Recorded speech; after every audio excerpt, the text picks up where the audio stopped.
In the opening scene of the movie, we see a terrified family speeding through a city plunged into chaos. The world around them is falling apart. The driver, Jung-seok, a former captain in the South Korean Marine Corps, grips the wheel tightly as he tries to escape the nightmare spreading across the nation. Beside him are his sister and her husband, desperately clinging to hope that they might find safety. On the road ahead, a man drenched in blood frantically waves them down, begging for help. Jung-seok slows down for a brief moment, but the sight of the blood makes him freeze. His instincts scream danger. He presses the gas and drives past the man without stopping. Suddenly, the man's wife runs out, clutching a small child in her arms. Her voice trembles as she pleads, "Please, if not us, then at least take our baby. Save our child." But fear wins. Jung-seok looks away and speeds off, leaving the desperate family behind. Moments later, the horrifying truth unfolds. A deadly virus has consumed South Korea, turning people into savage, flesh-hungry monsters.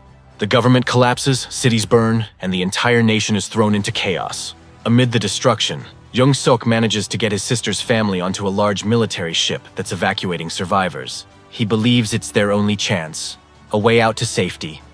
On the ship, Jung-seok tries to reassure his sister that everything will be fine. But then, one of his former subordinates quietly tells him that the ship isn't heading to Japan as everyone believes. It's going to Hong Kong. Before Jung-seok can demand answers, chaos erupts. A soldier bursts in, panicked, shouting that an infected person has been found in one of the cabins. The infection has already started spreading on board. At the same time, his brother-in-law, 𝗟𝗶𝗸𝗀𝗀, is nearby gathering supplies when he hears screams echoing through the corridors. He rushes to see what's happening and realizes the infection is spreading faster than anyone can control. Jung-seok pushes through the horde of snarling zombies, his gunfire echoing through the chaos until he finally reaches the infected cabin. Inside, the scene is a nightmare. Blood covers the walls and bodies twitch on the floor. Everyone has turned. Everyone except one. In the corner, his sister sits on the ground, clutching her young son tightly, tears streaming down her face. Jung-seok goes to her side, begging her to come with him before it's too late. But she refuses, shaking her head, refusing to leave her child even as he starts to turn in her arms. The groans of the undead grow louder. They're closing in from every direction. Jung-seok fires wildly, taking down as many as he can, but there are too many. His sister screams at him to go. With no other choice, Jung-seok slams the door shut, locking her inside as the zombies swarm over her. Her screams echo in his ears as he stumbles back, devastated. Moments later, 𝗟𝗯𝗀𝗲 bursts onto the scene, trying to push past him to save her, but Jung-seok grabs him, holding him back as 𝗟𝗯𝗀𝗲 collapses, crying in anguish. Time skips forward. The nightmare has ended for some, but not for Jung-seok and 𝗟𝗯𝗀𝗲. Now living as refugees in Hong Kong, they are broken men, haunted by guilt and the memories of that tragic night. One evening, they're kidnapped by local gangsters and dragged before their ruthless boss. The man offers them a deadly proposition, a mission to return to the quarantined Korean peninsula. He explains that somewhere on a bridge, there's an abandoned truck loaded with $20 million in US cash. If they bring it back, they can keep half. Jung-seok is horrified. The idea of returning to that cursed land makes his blood run cold. But they have no money, no home, and no way out. Backed into a corner, they reluctantly agree. The boss assembles a small crew: Jung-seok, 𝗟𝗯𝗀𝗀𝗲, a sharp and fearless driver named Jane, and another man desperate enough to take the risk. The gangster hands them a satellite phone and says, "You have 3 days. Once you find the truck, call me. I'll be waiting offshore." With their fates sealed, the group sets off on a small boat into the dark waters, returning to the place that destroyed their lives, the zombie-infested ruins of Korea. When they finally reach the peninsula, the silence is deafening. The cities that once bustled with life now lie in ruins, swallowed by darkness. Their driver, Jane, who once lived here before the outbreak, takes the lead. She knows the roads better than anyone. They navigate through abandoned streets and reach a truck, but it's the wrong one. The inside is completely empty. As they search, Jung-seok's flashlight catches something terrifying through a nearby glass wall. Hundreds of zombies, standing motionless inside a building. The only thing keeping them from charging is the darkness. The creatures can't see them. The team holds their breath, frozen in place, praying the silence isn't broken, because one wrong move could awaken the horde. They speed off down the dark road, their headlights slicing through the silence of the dead city. After a tense search, they finally spot another truck parked near an old warehouse. When they pry open the doors, their eyes widen. It's filled with stacks of US cash, neatly bundled. This is it. The $20 million they came for. Relief washes over them, but they don't realize that they're being watched. A young woman hidden in the shadows is observing every move they make. The team climbs into the front of the truck to check the controls. There's a soldier slumped in the driver's seat. 𝗟𝗲𝗀𝗃 tries to pull him out, but the corpse suddenly twitches to life. The man isn't dead, he's infected. Before anyone can react, the zombie lunges at 𝗟𝗲𝗀, its teeth snapping inches from his face. In the chaos, 𝗟𝗲𝗀 accidentally hits the steering wheel, setting off the truck's horn. A loud, blaring sound echoes across the city. Jung-seok quickly grabs his weapon and kills the zombie, but it's already too late. That horn was a death sentence. From every alley, every building, and every dark corner, the undead begin to stir. The silence of the city is shattered as hundreds of zombies pour into the streets, drawn by the sound. The group realizes they can't fight their way out. The only option is to run. They jump into the money truck and peel out, the engine roaring as they race through the chaos. For a brief moment, there's a sense of victory. They've done it. They have the money, and they're alive. But before they can even catch their breath, something flashes in front of them. A flare explodes on the road, blinding the driver. The sudden burst of light attracts even more zombies, who flood the street ahead. The driver panics, swerves hard, and the truck loses control. It smashes into a wrecked car and crashes violently. The impact throws Jung-seok out of the vehicle and onto the pavement. Dazed and in pain, he looks up. And what he sees freezes him in horror. The street is crawling with zombies, tearing into his teammates. He believes they're all being devoured right before his eyes. But 𝗟𝗲𝗀 manages to save himself by locking the cabin doors from the inside. For now, he's trapped but safe. Just as the horde closes in on Jung-seok, a car comes roaring around the corner. It screeches to a halt right beside him. Behind the wheel is a young woman, the same one who had been following them earlier. Her name is Junie, and sitting beside her is her younger sister. Without hesitation, Junie spins the car in a perfect drift, slamming into the zombies and clearing a path. She shouts at Jung-seok to get in. He barely makes it inside before she hits the gas again, speeding through the streets with fearless precision. Her driving is so fast, so intense, that Jung-seok, already weak and bloodied, passes out in the back seat. The two sisters bring him to their home, a secure hideout fortified against the apocalypse. On the way, the younger sister distracts a group of zombies by using a remote-controlled toy car, leading the horde away from their path. It's a clever and dangerous game, but it works. The road is clear, and they make it back safely. When Jung-seok wakes up, he finds himself in an unfamiliar room. Standing over him is an elderly man, the girl's grandfather, Elder Kim. He scolds Junie for returning without the supplies he asked for, and especially for bringing a stranger into their home. Then, a woman enters the room. Jung-seok freezes. His eyes widen as he recognizes her instantly. It's the same woman who begged him to save her baby 4 years ago. The one he abandoned on that desperate night. Her name is Min Jung, but when she looks at him, there's no recognition in her eyes. She doesn't remember him at all. Jung-seok tries to gather himself, asking where he is and what this Unit 631 they keep mentioning means. They explain that Unit 631 is a rogue military group that took over the area after the fall. Meanwhile, across the city, that same group, the men who threw the flare, have discovered the wrecked money truck. Unaware of the fortune hidden inside, they tow it back to their base, thinking it might contain food or supplies. As they secure the truck, they hear a faint noise coming from within. When they pry the doors open, they find a terrified man hiding inside. It's 𝗟𝗲𝗀𝗃, pale, exhausted, and completely unaware that his worst nightmare is just beginning. The leader of the rogue military group, Sergeant Hwang, orders his men to take the captured stranger, 𝗟𝗲𝗀, to the arena. It's a cruel place they've built inside their compound, where survivors are thrown into deadly games against hordes of zombies for the soldiers' amusement.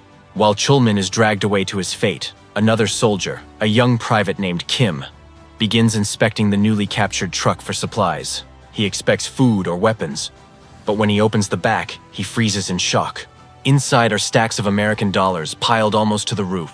Millions of them. His eyes go wide, his hands trembling as he realizes what he's found. Without hesitation, he rushes to report it to his commanding officer, Captain 𝗟𝗲𝗃. Back at the hideout, Jung-seok is trying to make sense of everything. He can't understand how anyone has survived for this long on the infected peninsula. Min Jung explains that it isn't survival, it's domination. The group calling themselves Unit 631 used to be soldiers, but after the collapse of civilization, they became something worse. Merciless warlords who rule through fear, exploiting and torturing anyone they find. While she talks, her father, Elder Kim, sits by an old radio, frantically adjusting the dials. He's been trying for years to reach someone, an old friend from his army days who might still be alive. His only hope is to get a signal out and arrange a rescue for his family before it's too late. Meanwhile, inside the Unit 631 base, the soldiers are preparing for their nightly entertainment. They gather in a large open space, cheering and laughing like it's a carnival. In the center stands 𝗟𝗲𝗀𝗀, terrified and surrounded by the undead. The gates open, and the zombies rush toward him. It's a nightmare, a grotesque sport that shows how far humanity has fallen. Elsewhere in the compound, Private Kim leads Captain 𝗟𝗲𝗀 to the truck. When 𝗟𝗲𝗀 sees the mountain of money, his jaw drops. But something else catches his eye. A satellite phone sitting on the dashboard. He picks it up, curious, and suddenly it begins to ring. Startled, he answers. On the other end is the gangster from Hong Kong, the same one who sent Jung-seok's team here. During their tense conversation, Captain 𝗟𝗀𝗀 pieces together the truth. The team came to retrieve this truck, and this money. The gangster doesn't care who delivers it, only that it arrives. He offers 𝗟𝗀𝗀 a deal. If he brings the truck to the port, he can keep half the money and get safe passage out of Korea. For 𝗟𝗀𝗀, trapped for years in this hell, it's a dream come true. His face lights up with greedy excitement as he agrees to the plan. Back at the hideout, Jung-seok confides in Min-jung. He tells her everything about the mission, the money, and most importantly, the satellite phone. It's their only way to contact the ship waiting off the coast. If they can get the truck and the phone, they can escape together. Min-jung listens carefully and makes a quick decision. They'll infiltrate Unit 631's base, steal back both the truck and the phone, and drive straight to the port. It's their one shot at freedom. But before they leave, Jung-seok is overcome with guilt. The truth he's carried for years is eating away at him. Finally, he gathers the courage to tell her, "I'm the man who refused to help you 4 years ago," he admits quietly. The words hang heavy in the air. Min-jung freezes, pain flickering across her face, but she doesn't lash out. She simply takes a breath and replies, "My daughters owe you their lives now. Let's finish this. The past can wait. Survival cannot." That night, as darkness blankets the ruined city, they prepare for their mission. Min-jung hugs her daughters tightly, instructing them to stay in the car and return home if she and Jung-seok don't make it back by dawn. She asks her father to protect them, no matter what. Then, she and Jung-seok disappear into the night. Inside the Unit 631 compound, the air is thick with chaos. Soldiers cheering as the arena games rage on. Jung-seok and Min-jung move silently through the shadows, slipping past guards and weaving between broken walls and wrecked vehicles. Every sound could mean death. Finally, after an agonizing search, they spot the money truck parked under a dim floodlight, seemingly unguarded. It's right there, their only ticket out. They approach cautiously and check inside. The stacks of cash are untouched, but when they find the satellite phone, their hope shatters. The device is smashed beyond repair, its screen cracked and circuits destroyed. Their only means of contacting the ship is gone. Just then, a flashlight beam cuts through the darkness. Private Kim appears, startled to find intruders. Before he can shout for help, Min-jung whirls around and points her gun at him. Terrified, the young soldier raises his hands and blurts out everything. How they found the truck, the fortune inside, and the man still hiding in it when they towed it back. Jung-seok and Min-jung exchange a tense look. 𝗟𝗀𝗀𝗀 is still alive, and now they know exactly where to find him.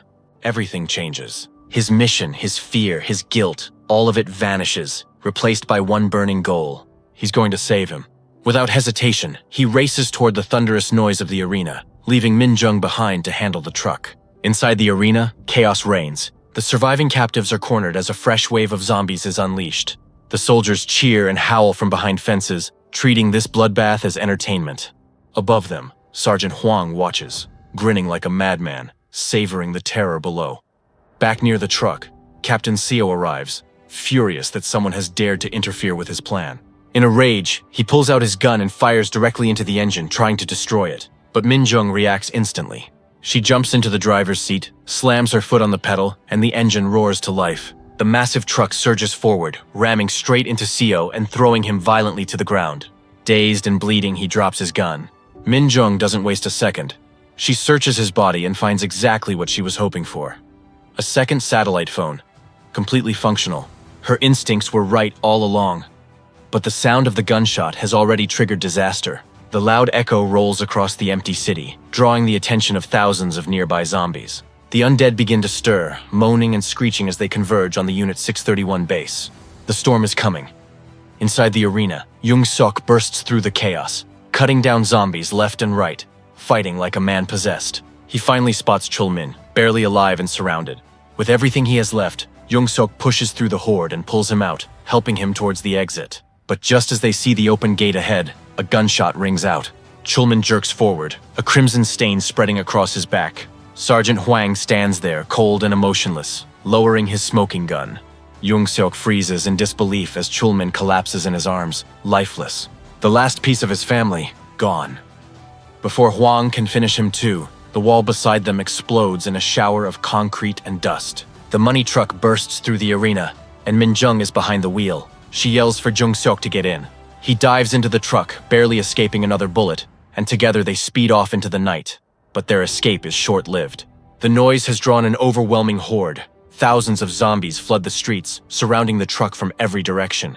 The heavy vehicle jerks and stalls as the undead pile on, clawing and smashing against the windows. The weight of the swarm makes it impossible to move. The truck rocks violently, moments away from tipping over. Then, through the dark chaos, two blinding headlights appear. It's Junie, Min-jung's eldest daughter. Against all reason, she's come to save them. Her car screeches to a stop just meters away, and she hits the high beams, blasting light across the street. The horn blares, echoing through the night. Every zombie turns its head toward her. And before anyone can stop her, Junie slams the accelerator, driving straight into the horde. The car plows through dozens of zombies, creating a bloody, narrow path. The distraction works. As the undead chase Junie's car, the way behind the truck clears. Min-jung grabs the moment, slamming the accelerator to the floor. The massive truck roars forward, crushing the remaining zombies under its wheels. They finally break free. Within moments, Junie circles back and the family is reunited, shaken but alive. Their relief doesn't last long. Sergeant Hwang and his surviving men are still in pursuit, now driving heavily armed military vehicles. They fire flares into the sky to expose their targets. But the light also draws another sea of zombies out from the ruins. The city becomes a glowing battlefield of chaos. Soldiers, monsters, and survivors all colliding in one final chase. What follows is pure mayhem. Junie's skill behind the wheel turns into their greatest weapon. She drifts through narrow streets, dodges wreckage, and even uses the environment to destroy her pursuers. Her younger sister, just as clever, uses a remote-controlled toy car to lure one of the soldier trucks into an ambush, making it crash headfirst into a wall. One by one, their enemies fall. Jung-seok takes the lead, guiding them toward the port. As they pass a familiar building, the same glass tower filled with zombies he saw earlier, he remembers the scene clearly. With calculated shots, he fires into the glass. The windows shatter, and hundreds of dormant zombies come crashing down like rain, straight onto Sergeant Hwang's convoy. The creatures swarm over the vehicles, ripping and tearing until Hwang and his men are completely consumed. Their screams vanish into the night, swallowed by the horde. With Hwang gone, the path to the port finally opens. For the first time, it feels like freedom is within reach. The family speeds through the final stretch, the ocean lights shimmering ahead. But as they slow down, a familiar nightmare steps out of the darkness. Captain Seo, bruised, bloodied, and desperate, blocks their way. He rams his vehicle into Junie's car, trapping her inside, and points his gun at her head. His voice shakes with rage and greed as he screams for them to hand over the truck and the satellite phone, or he'll kill her. As the standoff grows tense, the younger sister, Yujin, tries to save her family using the only weapon she has, her remote-controlled toy car. She drives it toward Captain Seo, its flashing lights drawing his attention for a split second. It's just enough time for Junie to break free from his grasp. But in the chaos, a gunshot rings out. Elder Kim throws himself in front of Yujin, taking the bullet meant for his granddaughter. He collapses to the ground as the girls scream for him. Min-jung lifts her gun to fire back, but Captain Seo shoots first, hitting her in the leg and sending her to the ground. With everyone distracted, he seizes his moment. He climbs into the money truck, starts the engine, and speeds away toward the port. The family watches helplessly as their last hope for escape disappears into the night. At the port, Captain Seo thinks he's finally free. The gangsters from Hong Kong are waiting for him on the dock. He happily tells the gangsters about the cash, but betrayal comes fast in this world. The gangsters shoot him the moment they see the money. Dying and bleeding out, Captain Seo realizes his mistake. The ship's back door is still open, so Seo reverses the truck to keep the ship door from closing. Within seconds, zombies from the pier swarm inside. They tear through the ship, devouring everyone aboard. The port becomes a graveyard of greed. Back with the family, things are falling apart. Elder Kim lies dying, whispering his last words to his granddaughters. He tells them he's sorry he couldn't save them from this world, and then he's gone. The girls cry over his body as the sound of rotors fills the air. A rescue helicopter is approaching. Elder Kim's radio call has been heard. Salvation is finally here, but it might already be too late. Min-jung, bleeding and unable to walk, looks at Jung-seok. She tells him, "You owe me a debt. No matter what happens, get my daughters out of here." Jung-seok nods, grabs the two girls, and fights his way toward the rescue plane. They shoot, kick, and run through a sea of zombies, refusing to stop until the soldiers pull Junie and Yujin to safety. But the girls refuse to board. They point their guns at the soldiers and scream that they won't leave without their mother.